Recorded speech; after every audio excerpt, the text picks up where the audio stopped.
She stood alone in the bridal suite, tears streaming down her face, unable to reach the zipper on her wedding dress. The door opened behind her. She thought it was her bridesmaid. But when she looked in the mirror, a stranger stood there. Tall, dangerous, devastatingly handsome. His fingers brushed her bare back as he slowly pulled up the zipper. Then he leaned close to her ear and whispered words that would change her life forever. "Your groom's not coming, little dove, I am. This is a story of betrayal, obsession, and a wedding that went terribly, beautifully wrong. Stay with me, because what happens next will leave you breathless." Hello, my dear friends. Welcome back to another captivating story of love and destiny. If you're new here, I share tales of unexpected romance, danger, and the kind of love that defies all logic. Tonight's story is about a woman who was left at the altar, only to be claimed by a man far more dangerous, far more powerful, and far more obsessed with her than she ever imagined. So get comfortable, grab your favorite drink, and let me take you on this emotional journey. And if this story captures your heart, please like this video and subscribe for more stories that prove fate works in the most mysterious ways. Now wait, let's begin with a bride, a traitor, and the stranger who would become her everything. Her name was Celeste Marie Abbott, and this was supposed to be the happiest day of her life.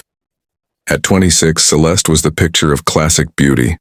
Soft blonde hair that fell in gentle waves past her shoulders, eyes the color of summer sky, clear, blue, innocent. She had the kind of face that belonged in old Hollywood, delicate features, a soft smile, and a gentle demeanor that made everyone want to protect her. She came from a good family, not wealthy but respectable. Her father owned a small accounting firm. Her mother was a teacher. They had raised Celeste to be kind, honest, and to believe in true love. And she had found it, or so she thought. His name was David Wellington, 32 years old, handsome in a conventional way, with sandy hair and an easy smile. He worked in finance at a prestigious firm. He drove a nice car, wore expensive suits, and treated Celeste like a princess. They'd been together for 3 years. He proposed on a beach at sunset with a respectable diamond ring. Her parents loved him. Her friends were jealous. Everything was perfect. Absolutely perfect. Too perfect. But Celeste didn't see the cracks. She was too busy being in love, planning the wedding, imagining their future together. The house in the suburbs, the 2.5 children, the white picket fence. Today was the day all those dreams would come true. The wedding was set for 3 o'clock at the Grand Meridian Hotel, a beautiful historic venue with crystal chandeliers and marble floors. 200 guests, a 6-tier cake, a dress that had cost more than Celeste wanted to admit. Everything was perfect, until it wasn't. Celeste stood in the bridal suite on the 5th floor, staring at herself in the full-length mirror. The dress was everything she'd dreamed of. Ivory silk with delicate lace overlay, a sweetheart neckline, and a train that flowed behind her like water. But the zipper, the damned zipper at the back, went all the way up to between her shoulder blades, and she couldn't quite reach it. "Rachel," she called for her maid of honor. "Can you help me with—" She stopped. Rachel wasn't there. In fact, the room was completely empty. Celeste frowned. That was odd. Rachel had been there just 10 minutes ago, helping with the veil. Where had everyone gone? She tried again to reach the zipper, stretching her arm back awkwardly, but it was no use. The dress gaped open in the back, and she couldn't zip it without help. That's when she heard it. A phone buzzing on the dresser, her phone. Holding the dress closed with one hand, Celeste reached for it. A text message from Rachel. "Celeste, I'm so sorry. Come downstairs to the garden, alone. It's important. Please hurry." A cold feeling settled in Celeste's stomach. Something was wrong. Still holding her dress together, Celeste grabbed a robe, threw it over her shoulders, and headed for the door. She didn't make it. The door opened before she could reach it, and a man walked in. He was the most striking man Celeste had ever seen. Tall, easily 6'3", with a build that spoke of both power and deadly grace. He wore a black suit that was clearly custom-made, tailored perfectly to his broad shoulders and lean waist. His hair was dark as midnight, styled back but with a few strands falling across his forehead. But it was his eyes that made Celeste's breath catch. Gray, the color of storm clouds, intense and penetrating, like they could see right through to her soul. His face was all sharp angles, high cheekbones, a strong jaw, a mouth that looked like it rarely smiled, There was a small scar cutting through his left eyebrow that somehow made him even more attractive. He was beautiful, dangerous, completely out of place in her bridal suite. Who? Celeste started, clutching the robe tighter around her. Who are you? How did you get in here? The stranger closed the door behind him with a soft click. When he spoke, his voice was deep and smooth with just a hint of an accent Celeste couldn't quite place. My name is Dante, he said, moving toward her with the fluid grace of a predator. Dante Moretti, and I'm here because your groom is a fool. Excuse me? Celeste backed away, but there was nowhere to go. I don't know who you are, but you need to leave now, before I call security. Security works for me, Dante said matter-of-factly. So does half the staff in this hotel. No one's coming to help you, Celeste. The way he said her name, intimate, possessive, sent a shiver down her spine. How do you know my name? I know everything about you, Dante replied, still moving closer.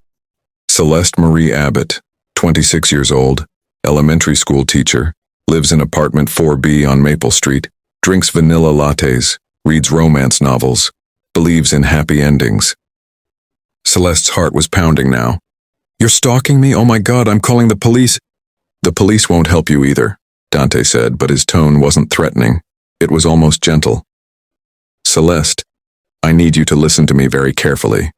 Your wedding isn't happening today. What? That's insane. Of course it's happening. I'm getting married in less than an hour. No, Dante interrupted, finally stopping right in front of her. He was so close she could smell his cologne. Cedar and something darker, more mysterious. You're not. Because David Wellington isn't coming. Celeste felt the room tilt slightly. That's not true, you're lying. David loves me. David Wellington is currently on a plane to the Cayman Islands, Dante said, pulling out his phone and showing her a photo. With $3 million that he embezzled from the Moretti family business, and with your maid of honor, Rachel. The photo showed David and Rachel at an airport laughing, his arm around her waist in a way that was definitely not platonic. Celeste stared at the image, her mind refusing to process what she was seeing. No, that's not possible. Rachel is my best friend. David would never... They've been having an affair for 6 months, Dante continued, his voice surprisingly gentle now. Rachel helped him gain access to the accounts. The wedding was a cover. While everyone was here celebrating, they were supposed to disappear. They didn't expect me to figure it out so quickly. The phone slipped from Celeste's nerveless fingers. She felt like she couldn't breathe. The room was spinning. I can't... Her legs gave out. Dante caught her before she hit the floor, his strong arms wrapping around her waist. He guided her to the nearby chair, kneeling in front of her. Breathe, Celeste, he said softly. Just breathe. Celeste looked at this stranger, this beautiful, dangerous stranger, and felt her entire world crumbling around her. Why? She whispered. Why are you telling me this? What do you want? Dante reached up and gently wiped away a tear that had escaped down her cheek. His touch was surprisingly tender. What I want, he said, his storm gray eyes locked on hers, is you. Celeste jerked back. What? Dante stood up, towering over her. David Wellington stole from me $3 million. In my world, that kind of betrayal has consequences, usually fatal ones. I had nothing to do with that, Celeste said quickly, fear spiking through her. I didn't know. I know you didn't, Dante said. You're innocent in all this, which is why I'm giving you a choice instead of simply taking what I want. I don't understand. Dante moved to the window, looking out at the gardens below where 200 guests were starting to arrive. Unaware that there would be no wedding. You have 2 options, Celeste. Option 1, I go downstairs and announce that the wedding is canceled because your groom stole money and ran away with your best friend. You face the humiliation, the pity, the whispers. Your parents lose the money they spent on this wedding, and you go back to your little apartment alone, heartbroken and betrayed. Celeste felt fresh tears burning her eyes because he was right. The humiliation would be unbearable. What's option 2? She whispered. Dante turned to face her, and the intensity in his eyes made her breath catch. Option 2, the wedding goes on as planned. You walk down that aisle in exactly 45 minutes, but instead of David Wellington waiting at the altar, it's me. Celeste's mouth fell open. You can't be serious. I'm completely serious, Dante said, Marry me instead, right now, today, in front of all those guests downstairs. That's insane. I don't even know you. You knew David for 3 years, and look how that turned out, Dante pointed out. At least with me, you know exactly what you're getting. A man who always keeps his word, who protects what's his, and who will never, ever betray you. But why? Celeste asked desperately. Why would you want to marry me? This makes no sense. Dante crossed the room in 3 long strides and cupped her face in his hands, forcing her to look at him. Because I've been watching you for 3 months, Celeste. Ever since David first started stealing from me and I began investigating him. I saw how kind you are, how genuine. I saw the way you smile at your students, the way you feed the stray cat behind your building, the way you still believe in goodness despite living in a world that doesn't deserve you. His thumbs brushed away her tears gently. I saw you, little dove, the real you. And I decided that when David's betrayal was revealed, when he inevitably broke your heart, I would be there to catch you, to claim you, to make you mine. You're crazy, Celeste whispered, but she didn't pull away from his touch. Probably, Dante agreed with a slight smile. But I'm also your best option right now. Marry me, Celeste. Give me 1 year. If after 1 year you're miserable, if you hate being my wife, I'll give you a clean divorce and enough money to start over anywhere you want. But if you give us a real chance... He leaned closer, his forehead almost touching hers. I promise you, little dove, I will spend every day proving that you made the right choice. That you deserve better than David Wellington. That you deserve to be worshipped, protected, and loved the way you should have been all along. Celeste's heart was pounding so hard she thought it might burst from her chest. This was insane. Absolutely insane. But she thought about going downstairs and facing all those people. Her parents' disappointment, the whispers and pity. Going home to an empty apartment, to a life that had been built on lies. Or she could take a leap of faith with this dangerous, beautiful stranger, who was looking at her like she was the most precious thing in the world. I need a minute, Celeste said, her voice shaking. I need to think. You have 30 seconds, Dante said, stepping back. Because we need to make a decision and we need to make it now. Celeste looked at herself in the mirror, at the wedding dress she'd chosen so carefully, at the face of a woman who'd been so sure of her happy ending. That happy ending was gone, destroyed by 2 people she'd trusted. But maybe there could be a different ending, an unexpected one. She took a deep breath and turned to face Dante. If I say yes, she said slowly, I need to know something first. What do you do? What kind of business did David steal from? Dante's expression didn't change.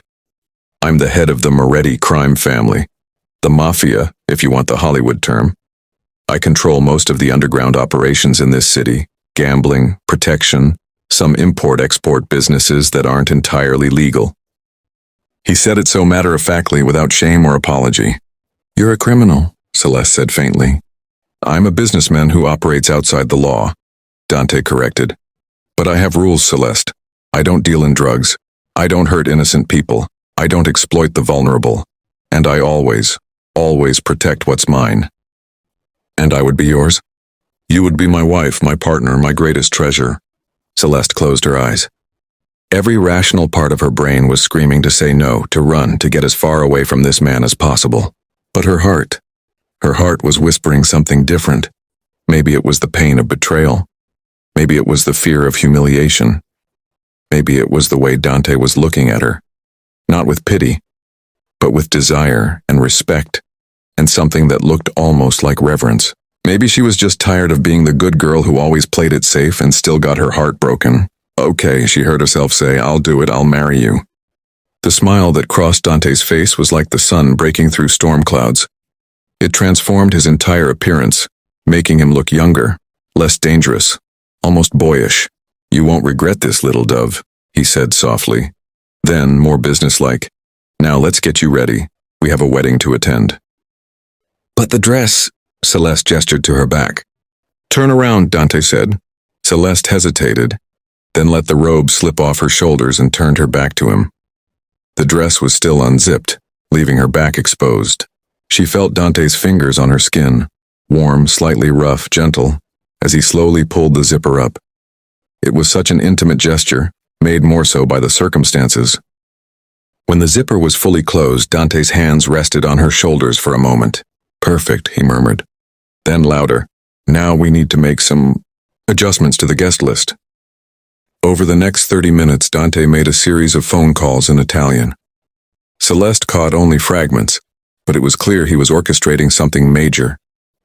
He arranged for David's name to be removed from all the wedding materials, had new place cards printed, instructed his men to intercept any guests who might know David personally and quietly suggest they leave.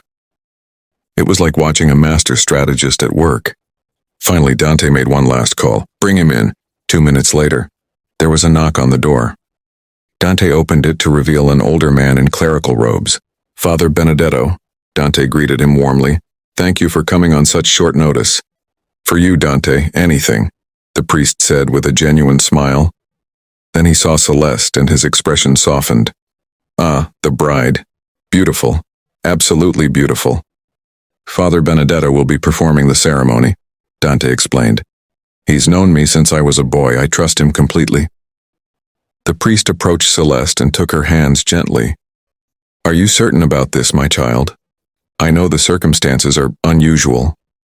Celeste looked at Dante, who was watching her with those intense gray eyes, waiting for her answer without pressure or demand. "I'm certain," she said, and was surprised to find that she meant it. At exactly 3 o'clock the music began. Celeste stood at the back of the hall, her arm linked through her father's. He was a kind-faced man in his 50s, and he was looking at her with concern. "Sweetheart," he said quietly, "I just heard, where's David? Who is the man waiting at the altar?" Celeste had dreaded this moment. She looked up at her father, the man who had raised her, protected her, wanted only the best for her. "Dad," she said softly, "David's not coming. He stole money and ran away with Rachel." Her father's face went pale, then red with anger. "What, that son of a—" "But it's okay," Celeste interrupted quickly. "The wedding is still happening, just with a different groom." "Celeste, you can't marry a stranger just to save face." "I'm not," Celeste said, surprised by the conviction in her own voice. "I'm marrying him because I think maybe this is how it was supposed to happen. I know it sounds crazy, Dad, but I need you to trust me. Can you do that?" Her father looked at her for a long moment, then sighed. "I've always trusted your judgment, sweetheart, even when I don't understand it. If you're sure about this." "I'm sure," Celeste said. The double doors opened, and Celeste got her first look at the transformed ceremony. The decorations were the same, white roses and candles everywhere. But the guests, at least half of them, were different people than she'd expected. Dangerous-looking men in expensive suits, beautiful women dripping in jewelry, and all of them watching her with expressions ranging from curiosity to approval. But Celeste only had eyes for the man waiting at the altar. Dante stood there in his black suit, looking like every dark fantasy she'd never let herself have. Powerful, dangerous, and looking at her like she was the only person in the entire world. As Celeste walked down the aisle on her father's arm, she felt like she was in a dream, or maybe a different story than the one she'd planned. Not necessarily a worse story, just different. When they reached the altar, her father hesitated. Dante stepped forward and offered his hand.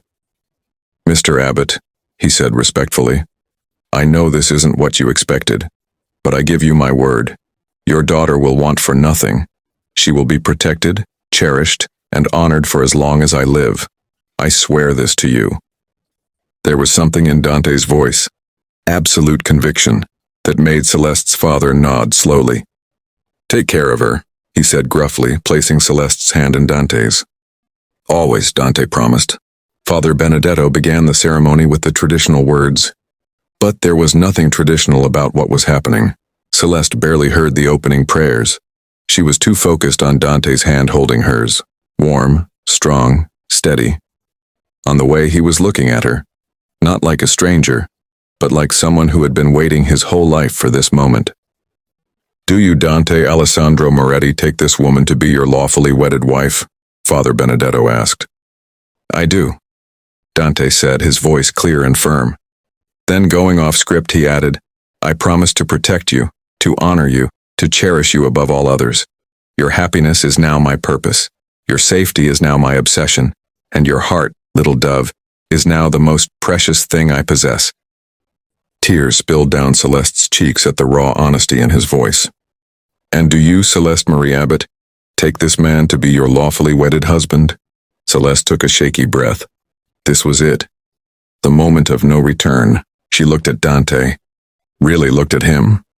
Yes, he was dangerous. Yes, he was a criminal. Yes, this whole situation was absolutely insane. But he was also the man who had saved her from public humiliation, who looked at her like she was worthy of being fought for, who had given her a choice instead of simply taking what he wanted. And in his eyes she saw something that David had never shown her. Genuine devotion. I do, Celeste said.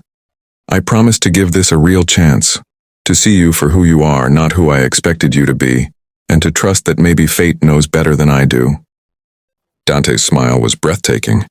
The rings, Father Benedetto prompted. One of Dante's men stepped forward with a ring box. Inside were 2 platinum bands. Simple, elegant, perfect. Dante slipped the ring onto Celeste's finger with hands that were surprisingly gentle, for a man who made his living through violence. When it was her turn, Celeste's hands shook slightly as she placed the band on Dante's finger. It felt surreal, putting a ring on a stranger's hand and calling him husband. By the power vested in me, Father Benedetto said with a warm smile, I now pronounce you husband and wife. Dante, you may kiss your bride. Dante cupped Celeste's face in both hands, his thumbs gently wiping away her tears. Hello, Mrs. Moretti, he whispered. Then he kissed her. It was nothing like the chaste, appropriate kiss Celeste had planned with David. This kiss was claiming, possessive, passionate. Dante kissed her like she was his oxygen, like he'd been waiting for this moment forever, like he was sealing a vow that went far beyond the words they'd just spoken. When they finally broke apart, Celeste was breathless and dizzy and completely overwhelmed. The guests erupted in applause, much more enthusiastic than she'd expected. Looking out at the crowd, Celeste saw her mother crying tears of joy. She clearly didn't understand what had happened. Her father looked concerned but hopeful, and Dante's people looked approving. Ready to face them? Dante asked quietly, offering his arm. No, Celeste admitted, but let's do it anyway. The reception was held in the hotel's grand ballroom, and it was there that the reality of what Celeste had done really hit her. She was married to a mafia boss, to a man she'd known for less than an hour. What had she been thinking? Breathe, little dove, Dante murmured, his hand warm on the small of her back as they entered the ballroom to enthusiastic applause. I can hear you panicking from here. I just married a complete stranger, Celeste whispered back. I think a little panic is justified. Fair point, Dante conceded with a slight smile. But remember, you gave me 1 year to prove this was the right choice. Let me start now. The first dance was announced. Dante led Celeste onto the dance floor, and as the music swelled, a romantic Italian song she didn't recognize, he pulled her close. I don't know this song, Celeste said nervously. Then let me lead, Dante replied. Trust me. And somehow Celeste did. She let Dante guide her around the dance floor, his hand firm on her waist, his movements confident and smooth. He was an excellent dancer, of course he was. And soon Celeste found herself relaxing into his embrace. Better? Dante asked, looking down at her. A little, Celeste admitted. Dante, what happens now after today? After today we go home, Dante said. To my home. Our home now.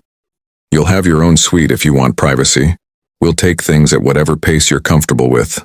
There's no rush, Celeste. We have time. And tomorrow? What's my life going to look like? Whatever you want it to look like, Dante said. You want to keep teaching? Keep teaching. You want to pursue other interests? I'll support you. The only non-negotiable is your safety. You'll have protection wherever you go. But otherwise, your life is still yours.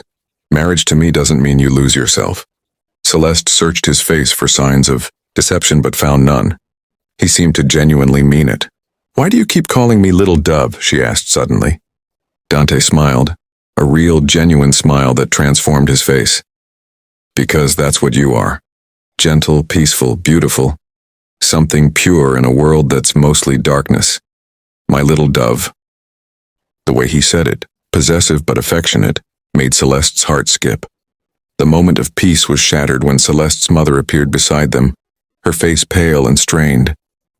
"Celeste, sweetheart, I need to talk to you in private now." Dante frowned. "Mrs. Abbott, is something wrong?" "You tell me," Celeste's mother said, her voice tight. "I just spoke to Margaret Henderson and she told me that David didn't show up. That you," she gestured at Dante, "are not the man my daughter was supposed to marry today. What's going on?" Celeste felt her stomach drop. She'd known this conversation was coming, but she wasn't ready. "Mom," she started. "David ran," Dante interrupted smoothly. "He embezzled money and fled the country with Celeste's maid of honor. Rather than let your daughter suffer the humiliation of being left at the altar in front of 200 guests, I offered to step in." Mrs. Abbott's face went from pale to red. "Rachel? And David? No, that can't be true. David loved Celeste. He would never—" "I have proof if you'd like to see it," Dante said calmly. "Photos, bank statements, airline tickets. He's in the Cayman Islands right now, spending the money he stole from my family business." "Your family business?" Mrs. Abbott repeated slowly. "And what business is that, Mr. "Moretti," Dante supplied. "Dante Moretti. And my business is varied." Celeste watched her mother's face as recognition slowly dawned. The Moretti name was known in the city. Anyone who read the newspapers knew who they were. "You're the mob," Mrs. Abbott whispered, horrified. "Oh my God, Celeste, tell me you didn't marry into the mafia." "Mom, it's not like that," Celeste started. "It's exactly like that," her mother said, her voice rising. "This man is a criminal. You can't possibly—" "Enough," Celeste said firmly, surprising herself. "Mom, I know this isn't what you expected. It's not what I expected either. But David betrayed me in the worst possible way. And Dante gave me a choice. He saved me from humiliation. And maybe, just maybe, he's giving me a chance at something real. But you don't even know him." "I didn't really know David either, apparently," Celeste pointed out. "At least with Dante, I know exactly what I'm getting into." Mrs. Abbott looked like she might cry. "Sweetheart, please, it's not too late. We can get this annulled. You can come home with us." "No," Celeste said quietly but firmly. "I'm not running away. I made a choice and I'm going to see it through. I need you to trust that I know what I'm doing."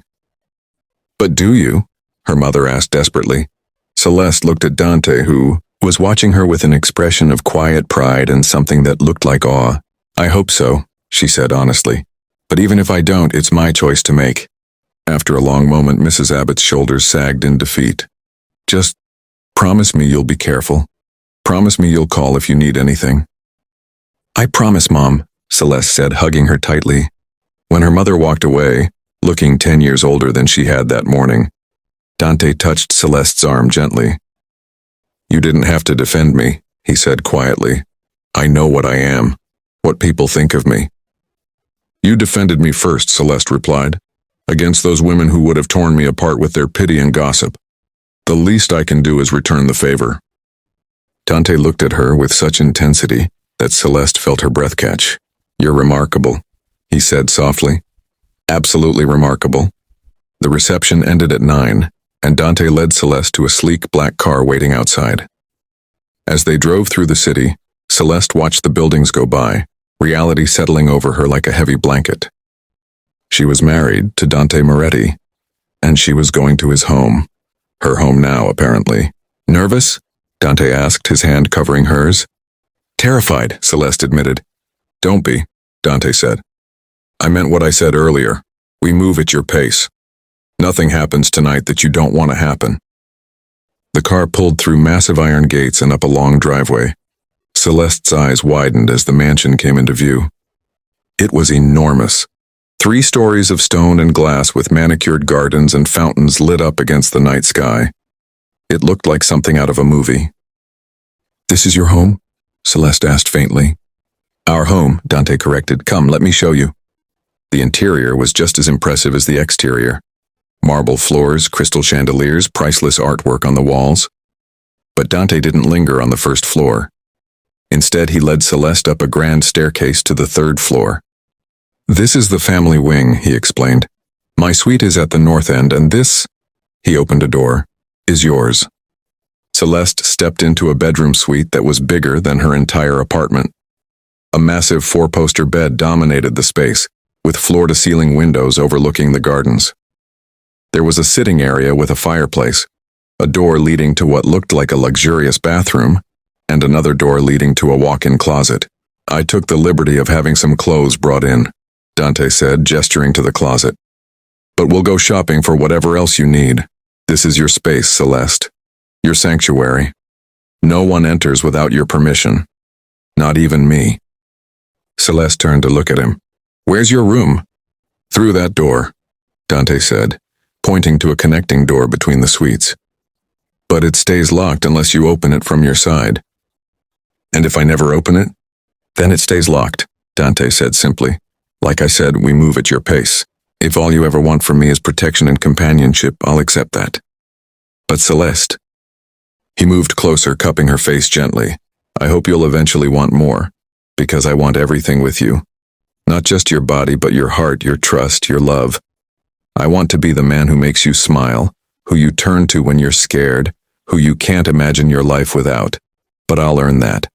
Starting tomorrow." "Why tomorrow?" Celeste whispered. "Because tonight," Dante said, pressing a gentle kiss to her forehead. "You need to rest, process everything that's happened, and I need to take care of some business related to David Wellington." A chill ran down Celeste's spine. "What kind of business?" "The kind that ensures he never bothers you again," Dante said, his voice hardening slightly. "Don't worry about the details, little dove. Just know that by tomorrow morning, David will have returned every penny he stole, along with interest and a formal apology. And then he'll disappear from both our lives forever." Celeste should have been disturbed by the implication of violence, but instead she felt a dark satisfaction that David would face consequences for what he'd done. "Okay," she said quietly. Dante smiled and kissed her forehead again. "Get some rest, I'll see you in the morning, and Celeste?" "Yes?" "Thank you for taking a chance on me. I promise I won't make you regret it." Then he was gone, the door closing softly behind him, leaving Celeste alone in her new gilded cage. Or was it a cage? She had her own space, her own freedom, according to Dante. The only thing she'd given up was... what? A life with a man who'd been planning to betray her all along. Celeste changed out of her wedding dress, carefully hanging it in the enormous closet, and into one of the silk nightgowns that had mysteriously appeared in her size. Then she climbed into the massive bed and stared at the ceiling, her mind racing. She'd married a stranger, a criminal, a man who'd been watching her for months without her knowledge. It should have been terrifying, but as Celeste finally drifted off to sleep, the last thought in her mind was how safe she'd felt in Dante's arms when they danced. Celeste woke to sunlight streaming through the windows and the smell of coffee. She sat up, disoriented, taking a moment to remember where she was. Then it all came flooding back. The wedding, Dante, everything. A knock on the door made her jump. "Yes," she called out. "Breakfast, Mrs. Moretti," came a female voice. The door opened to reveal a woman in her 50s with kind eyes and a warm smile, carrying a tray. "Good morning," the woman said in a slight Italian accent. "I'm Rosa. I manage the household staff. Mr. Moretti asked me to bring you breakfast and to help you with anything you need." "Thank you," Celeste said, still processing being called Mrs. Moretti. Rosa set the tray on the small table by the window. Fresh fruit, pastries, coffee, and orange juice. "Mr. Moretti is in his office handling business," Rosa continued. "But he left instructions that when you're ready you should join him for a late breakfast in the garden at 11. He also wanted me to give you this." She handed Celeste a small box. Inside was a phone, top of the line, clearly brand new, and a note in masculine handwriting. "Little dove, your number is programmed as number 1. Mine is number 2. Call me if you need anything at all." Celeste held the phone, touched by the thoughtfulness despite the circumstances. After Rosa left, Celeste ate her breakfast and then explored her suite more thoroughly. The closet was indeed stocked with clothes, all in her size, all high quality, all in styles she would actually wear. Not flashy or revealing, but elegant and comfortable. Someone, Dante, had paid attention to what she liked. In the bathroom, she found luxury toiletries, makeup, everything she could possibly need. At 10:30, Celeste dressed in a simple but beautiful sundress and made her way downstairs. A member of the staff directed her to the garden. She found Dante sitting at a wrought iron table under a pergola covered in wisteria. He was reviewing papers, but he looked up the moment she appeared. The smile that crossed his face was warm and genuine. "Good morning, Mrs. Moretti," he said, standing to pull out her chair. "Did you sleep well?" "Eventually," Celeste admitted. "And you?" "I didn't sleep," Dante said honestly. "Too much to handle with David's situation." "Is it handled?" Celeste asked. "Completely," Dante confirmed. "The money has been returned with an additional $500,000 as compensation for the trouble. David has been encouraged to never return to this country, and Rachel has been blacklisted from every social circle in the city. They'll never bother you again." Celeste should probably feel bad for them. She didn't. "Good," she said simply. Dante looked surprised, then pleased. "You're stronger than you look, little dove." "I'm learning to be," Celeste replied.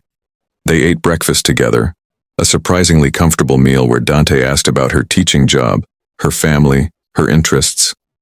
He was genuinely interested, genuinely listening, in a way that David never really had. "I have meetings all afternoon," Dante said after breakfast. "But I thought tomorrow we could go shopping, get you anything else you need. And this weekend, if you're comfortable with it, there's a family dinner. My mother is very eager to meet you." "Your mother?" Celeste asked nervously.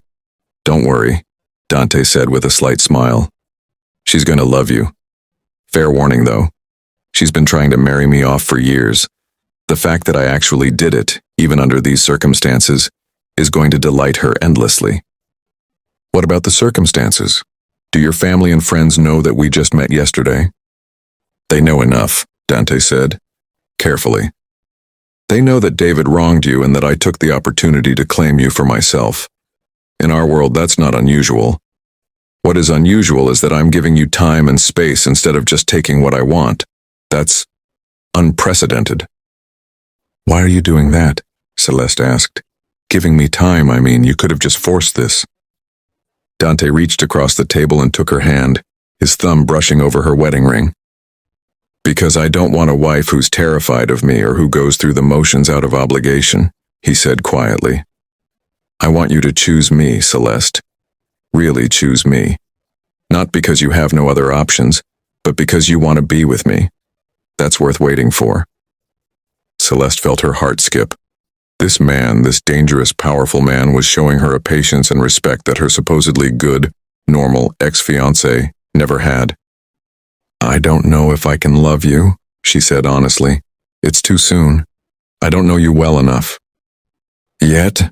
Dante said with a slight smile. "You don't know if you can love me yet, but you will know me, Celeste. I'm going to show you exactly who I am, the good and the bad, and then you'll decide." 3 months passed in a blur of new experiences and growing feelings. Celeste kept teaching. Dante insisted on it, saying her work was important and he wouldn't take that from her. But now she had a driver, who was definitely also a bodyguard, who took her to and from the school. Her students loved the mysterious change in their teacher, the subtle new confidence, the designer clothes, the happiness that seemed to radiate from her. At home, and it had become home surprisingly quickly, Celeste found herself settling into a routine with Dante. Breakfast together every morning, dinner together every evening, long conversations about everything and nothing. Dante showed her his world gradually. She met his family, his mother Isabella, who was warm and welcoming and immediately adopted Celeste as her own daughter. His younger sister Gabriella, who was studying art in Paris and video called them regularly. She met his business associates, some of them clearly criminals, others seemingly legitimate. Dante never hid what he was, but he also never exposed her to the violence directly. And slowly, day by day, Celeste felt her walls coming down. She started opening the connecting door between their suites. At first, just to say goodnight, then to have late-night conversations, then to fall asleep in Dante's arms while he read to her in Italian. But they hadn't crossed that final line, hadn't been intimate beyond kissing and holding each other. Celeste appreciated Dante's patience, but she was also starting to feel frustrated with her own hesitation. She wasn't in love with him, not yet, but she was definitely falling. The turning point came on a rainy Tuesday evening. Celeste had had a rough day at school. Budget cuts meant they were losing the art program, and she'd spent the afternoon comforting disappointed students. She came home exhausted and dispirited. Dante took one look at her face and immediately ordered dinner to be sent to their private sitting room. He ran her a bath with expensive oils, and then he just held her while she cried about the unfairness of kids losing something they loved. "What if I funded it?" Dante said suddenly. Celeste pulled back to look at him. "What?" "The art program. What if I made a donation to the school to keep it running?" "Dante, it would be expensive. The program serves 300 kids. "I don't care," Dante said. "If it's important to you, if it matters to those kids, then it's worth it. Let me do this, Celeste. Let me make you smile again." Celeste looked at this man, this supposedly heartless criminal, who wanted to fund an art program for underprivileged kids just to make her happy. And something inside her cracked open. "Dante," she whispered, "I think I'm falling in love with you." The expression that crossed his face was like watching the sun rise. Pure joy, pure relief, pure love. "Thank God," he breathed, "because I've been completely in love with you since before we even met, little dove. Waiting for you to feel the same has been the hardest thing I've ever done." He cupped her face in his hands, his gray eyes intense and full of emotion. "Can I kiss you?" he asked. "Really kiss you?" "Yes," Celeste whispered. Dante's kiss was nothing like the gentle, patient kisses he'd been giving her for the past 3 months. This kiss was hungry, desperate, full of 3 months of restrained desire finally unleashed. Celeste kissed him back with equal passion, her fingers tangling in his dark hair, her body pressing against his. "Celeste?" Dante groaned against her lips. "If you want me to stop, tell me now. Because if we go much further, I won't be able to." "Don't stop," Celeste said, pulling him closer. "I don't want you to stop. I want all of it, all of you." Dante swept her into his arms and carried her to the bedroom. Not hers, but his. He laid her on his bed like she was made of glass, his hands shaking slightly as he started to undress her. "I've dreamed of this," he admitted, his voice rough, "for months. But the reality of you is so much better than anything I imagined." "Dante," Celeste said, suddenly nervous, "I need to tell you something. David and I'm a virgin." Dante froze, his eyes going wide. "You're... what?" "I wanted to wait for marriage," Celeste admitted, her cheeks flushing. "David said he understood, that he respected it. Though I guess that explains why he was sleeping with Rachel." "He was a fool," Dante said fiercely. "And I'm going to spend the rest of the night showing you what he missed out on, if you'll let me." Celeste pulled him down to her. "Show me." And he did. Dante made love to her with a combination of passion and tenderness that Celeste had never imagined possible. He took his time, making sure she was ready, making sure she felt safe, making sure every touch brought pleasure instead of pain. And when they finally came together, when Celeste cried out his name and felt herself shatter in his arms, she knew there was no going back. She was completely, irrevocably his. Afterward, they lay tangled together, Celeste's head on Dante's chest, listening to his heartbeat. "I love you," she said softly. "I really truly love you, Dante Moretti." Dante's arms tightened around her. "And I love you, Celeste Moretti. My little dove, my unexpected bride, my everything." "Do you think this was fate?" Celeste asked sleepily. "David betraying me, you being there at exactly the right moment?" "I think," Dante said, pressing a kiss to her hair, "that some loves are written in the stars. We just had to find our way to each other, even if the path was unexpected." "I'm glad he didn't come," Celeste admitted. "To the wedding, I know that makes me terrible, but I'm glad because I can't imagine my life without you now." "You'll never have to," Dante promised. "I'm yours for as long as you'll have me, forever if you'll let me." "Forever sounds good," Celeste murmured, her eyes drifting closed. As she fell asleep in her husband's arms, Celeste couldn't help but think about how different her life had turned out from what she'd planned. She'd expected a safe, comfortable marriage to a nice, normal man. Instead, she'd gotten a passionate, dangerous marriage to a mafia boss who looked at her like she hung the moon. It wasn't the fairy tale she'd imagined. It was better. 1 year to the day after their unexpected wedding, Celeste woke up to an empty bed. She frowned, sitting up. Dante was usually there when she woke up, holding her close. Then she saw the note on his pillow. "Get dressed, little dove. Something comfortable. Meet me in the garden in 30 minutes. I have a surprise for you. Deal. Celeste smiled, her heart warming. Dante was always surprising her, with small gifts, with thoughtful gestures, with evidence that he paid attention to everything she said. She dressed in jeans and a soft sweater, then made her way down to the garden. What she found there made her gasp. The rose garden had been transformed. There was a table set for two under a canopy of twinkling lights. But more than that, there were framed photos everywhere. Photos from their year together. Their wedding day. Their first official date. A picnic in this very garden. The family dinner where Dante's mother had cried happy tears. Celeste's school art show that Dante had funded. Their trip to Italy to visit Dante's family estate. 100 moments, 100 memories, all displayed like treasures. Dante stood in the center of it all, wearing jeans and a simple black shirt, looking at her with so much love that Celeste felt her eyes water. "Happy anniversary, Mrs. Moretti," he said softly. "Dante," Celeste whispered, looking around at all the photos. "This is beautiful." "Come here," Dante said, holding out his hand. Celeste crossed to him, taking his hand, letting him pull her close. "1 year ago today," Dante said, "I walked into a bridal suite and found you crying because you couldn't zip your dress.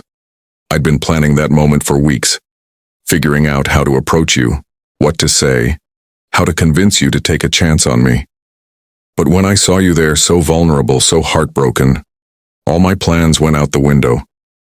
I just wanted to take away your pain." "You did," Celeste said softly. "You gave me a whole new life." "We gave each other a new life," Dante corrected. "Before you, I was just going through the motions, running the business, maintaining power, but not really living. You made me want more, want better, want to be the kind of man who deserves you." He pulled out a small box, not a ring box this time, but something else. "Open it," he said. Inside was a key, old-fashioned, ornate, beautiful. "What's this?" Celeste asked. "The deed to this estate is in both our names now," Dante said. "Truly equal partners. But more than that, this key opens a door in the East Wing. I've been working on something for months, and I want to show you." Curious, Celeste let Dante lead her through the mansion to a part of the house she rarely visited. He stopped in front of a locked door, and Celeste used the key to open it. Inside was the most beautiful library she'd ever seen. Floor-to-ceiling shelves filled with books, thousands of them, comfortable reading chairs, huge windows overlooking the garden, a fireplace, a writing desk. "It's yours," Dante said. "I know you've always dreamed of having a personal library, so I built you one." Celeste turned to him, tears streaming down her face. "You built me a library." "I'd build you 1,000 libraries if it made you smile," Dante said, wiping away her tears. "Celeste, this year with you has been the best year of my life. You've made me laugh, made me think, made me want to be better. You've accepted all of me, even the dark parts. You've made this house a home, and I want to spend the rest of my life making sure you never regret the choice you made that day." "I could never regret it," Celeste said fiercely. "Never.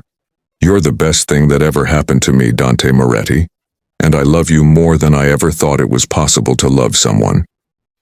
Dante kissed her then, soft and sweet and full of promise. "I have one more surprise," he said when they broke apart. "More than a library?" Celeste laughed. "Much more," Dante said, his hand moving to her stomach. "I know you think I haven't noticed the way you've been feeling in the mornings, or the fact that you've had the same doctor's appointment scheduled and rescheduled 3 times because you're nervous. But I pay attention to everything about you, little dove." Celeste's eyes widened. "You know that you're pregnant?" Dante said, his smile brighter than the sun. "I suspected, but I wanted to wait for you to tell me." "I found out 3 days ago," Celeste admitted. "I was trying to find the perfect way to tell you. I'm 8 weeks along." Dante dropped to his knees in front of her, his hands on her still flat stomach, his forehead pressed against her. "A baby," he whispered. "We're having a baby." "Are you happy?" Celeste asked, running her fingers through his hair. Dante looked up at her with tears in his eyes, the first time she'd ever seen him cry. "Happy doesn't begin to cover it," he said, terrified, overwhelmed, grateful, in awe. "You've given me everything, Celeste. A real marriage, a real home, and now a family. I don't know what I did to deserve you, but I'm going to spend the rest of my life being worthy of these gifts. Celeste pulled him to his feet and kissed him. You were always worthy, you just had to believe it. They stood there in Celeste's library, holding each other, thinking about the miracle of the past year and the miracles yet to come. Do you ever think about that day? Celeste asked. What would have happened if you hadn't walked into that bridal suite? Every day, Dante admitted. I think about how close I came to never having this, never having you. It terrifies me. But you did walk in, Celeste said, and you zipped up my dress, and you whispered those words that changed everything. Your groom's not coming, little dove, I am, Dante quoted softly. Best decision I ever made. Second best, Celeste corrected with a smile. What was the best? Falling in love with me, Celeste said. Dante laughed. That genuine, happy laugh that Celeste had learned to draw out of him over the past year. You're right, he said, pulling her close. That was definitely the best decision. Though technically I didn't decide to fall in love with you. It just happened. From the moment I saw you smile at those roses in your garden, I was gone. I still work in the garden, you know, Celeste said, even though I don't have to anymore. I know, Dante said, and I love that about you. You haven't changed who you are just because your circumstances changed. You're still my little dove, gentle and kind and genuine. You just have better security now. Celeste laughed. Speaking of security, Tony is going to have a heart attack when he finds out I'm pregnant. He's already overprotective. He's going to be insufferable, Dante agreed with a grin. But he'll also be the baby's godfather, so we have to keep him happy. They spent the rest of the day celebrating. Just the two of them. Lunch in the garden. Reading together in Celeste's new library. Making plans for the future. That evening, as the sun set and painted the sky in shades of pink and gold, they stood on the balcony of their bedroom. Celeste leaning back against Dante's chest, his hand resting protectively on her stomach. Thank you, Celeste said softly. For what? For being exactly what I needed even when I didn't know I needed it. For showing me that sometimes the best things in life are the ones we never planned for. For loving me so completely that I can't remember what my life was like before you. Dante turned her in his arms, cupping her face gently.